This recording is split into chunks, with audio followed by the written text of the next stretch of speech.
Eid special নিজের হাতে কলিজা রান্না করব। আসসালামু আলাইকুম। তো সবাই কেমন আছেন? আশা করছি সব ভালো আছেন। একা হাতে কিভাবে সব কিছু রান্না করেছি দেখতে হলে পুরো ভিডিওটা দেখতে থাকুন।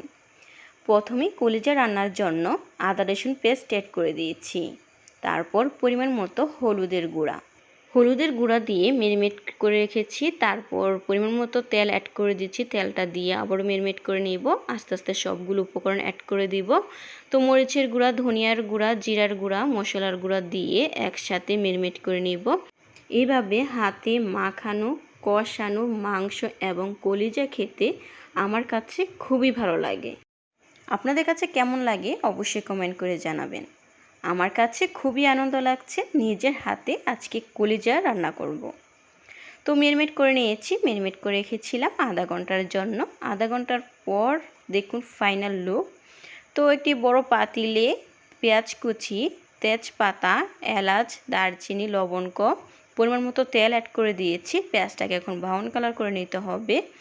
ব্রাউন কালার হয়ে এসেছে, এই পর্যায়ে কলিজাগুলো অ্যাড করে দিব। কলিজাগুলো দিয়ে কতক্ষণ কষিয়ে নিতে হবে। অ্যাড করে দিয়েছি। কালারটা খুবই সুন্দর এসেছে, খুবই লোভনীয় লাগছে। তো এখন ভালো মতো কষিয়ে নিতে হবে। তো আস্তে আস্তে আমি ঢাকনা উঠিয়ে নেড়ে চেড়ে দিচ্ছি, ডেকে দিতে হবে সিদ্ধ হওয়ার জন্য। তো পায়ে কষানো শেষ পর্যায়ে এখন পরিমাণ মতো জল অ্যাড করে দিব। অল্প পরিমাণে জলটা দিয়ে কতক্ষণ সিদ্ধ করে নিব, তারপর নামিয়ে নিব।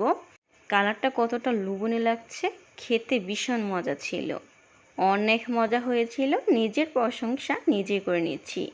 নিজের হাতে স্পেশাল কলিজা রেসিপি শেয়ার করেছি।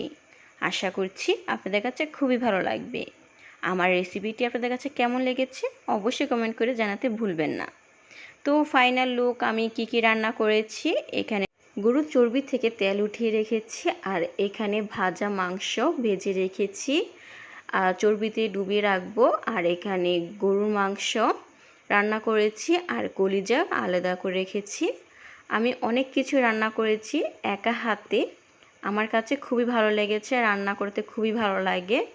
তো অনেক কষ্ট হয়েছিল, কিন্তু তানহার আব্বু আমাকে অনেকটা হেল্প করেছে। আজকের ভিডিওটি এখানে শেষ করছি। সবাই ভালো থাকবেন, সুস্থ থাকবেন। আল্লাহ হাফেজ।